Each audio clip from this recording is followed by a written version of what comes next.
Hello everyone, I'm Gogi from Gogi.in and you're watching the review of Lenovo A7000. Now this is a dual SIM handset with 4G support powered by 1.5 GHz 64-bit MediaTek Octa Core processor running Android Lollipop with 2GB RAM and 8GB of internal storage. The handset also comes with an 8-megapixel autofocus camera on the rear. Here is the box pack, the SAR values and the specifications are clearly mentioned.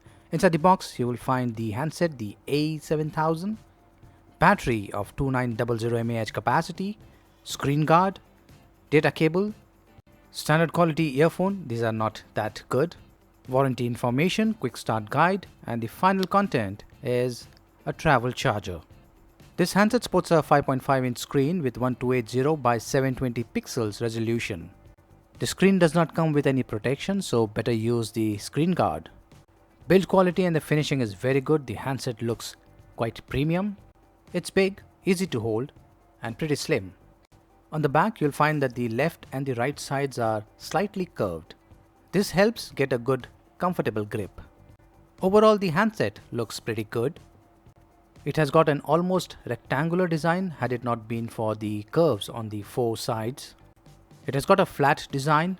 The front is flat, and so is the back. Here is the speaker out vent on the rear side. The sound output is really loud, however if you keep it on a flat surface it's going to block the speaker out vent. The back cover covers up almost 80% of the handset. The rear side is black color with matte finish and it's really slippery. You need to be extra careful with this handset. The power button and volume rocker are placed on the right side, 3.5mm audio jack and the micro USB port is placed on the top.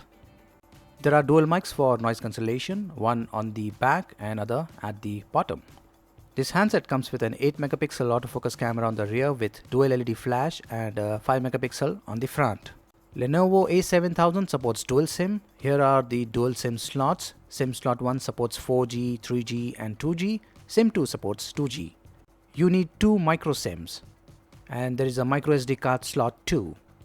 Handset weight with battery is 142 grams and it is about 7.87 mm thick.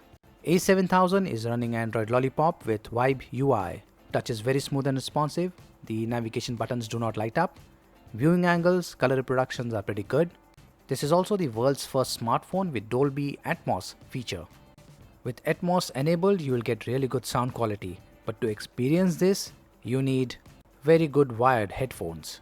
The earphone that was included in the box pack is no good. You need to spend some extra money if you want to enjoy Dolby Atmos. There's built-in Wi-Fi, Bluetooth, GPS. 4G is supported as you can see. Native video calling is not supported. I'm going to switch to SIM 2. I'm inserting the SIM card in SIM 2 and let's check it out. This is SIM 2 active and I can only access 2G networks as you can see. Only SIM slot 1 supports 4G and 3G. I'm now going to switch back to SIM 1 as you can see and I can access 4G, 3G on SIM 1. Hindi language is supported. There is LED notification with these options and this is how it looks. The handset supports quick snap. You can double press the volume key to immediately shoot an image even when the screen is off. Off-screen gestures are also supported. A white touch option, this is what it does. It's floating button on the screen with these options. You can also enable secure zone. It's like running the handset in private mode. In power manager, you can enable the battery saver option. There is also the ultimate power saver option. When you enable this, the handset will switch to basic mode with minimal features, thereby increasing the battery backup. Of the 8GB internal storage, you will get around 3.4 GB free on the first boot. You can also install apps on the external storage. And of the 2GB RAM, you will get around 1.1 GB free. I have connected an OTG pen drive. OTG does work. You will find all the Google applications clubbed together inside this folder. Here is the camera interface. It's an autofocus camera. It's 8-megapixel resolution on the rear and here are the settings option. This is what you get. There is no option to set the megapixel resolution. Lenovo A7000 supports up to 1600 ISO. Rear camera can shoot Full HD videos. The front camera is a 5-megapixel resolution. Tap this button to get these options: normal, panorama and effects. Here are the effects, you can see it live on the screen. Visit my website to check sample images and videos. System information: 1.5 GHz Cortex A53 Octa Core. It's 64-bit with Mali T760 GPU. Hardware is MT6752 running Android Lollipop. And here are the sensors: accelerometer, proximity light, magnetic and gyro.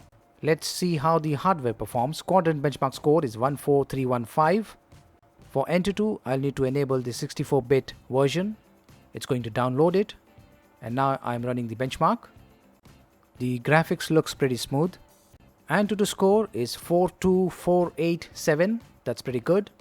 Vilamo Metal 1105 multi-core 1831 browser 2848. Nina Mark II is at 63.1 FPS and this handset supports 5-point multi-touch. After running the benchmark, the temperature looks pretty good, 35 degrees. Let's play some games. There are some pre-installed games, but you will need to download the data files. Temperature is 32 degrees. I have already downloaded the Asphalt 8 set to the highest visual quality. This game got installed on the external storage. The game is very smooth. The hardware is very powerful and it can easily play high-end games. I played this game for about 20 minutes and after 20 minutes the temperature was 40 degrees. It's a bit warm on the rear side. The Lenovo A7000 is using the latest hardware, 64-bit 1.5 GHz Octa Core processor, and it's running Lollipop with Vibe UI. It's a dual SIM handset with 4G support. Performance is very good. You can install apps on the external storage and OTG is also supported. Camera quality is average. It could have been better. The battery performance is very good. You can expect about 4 to 6 hours of continuous moderate to heavy usage on a single charge. The Lenovo A7000 is available for a price tag of Rs 8,999. It's a good option, but do note that the camera quality is not that great.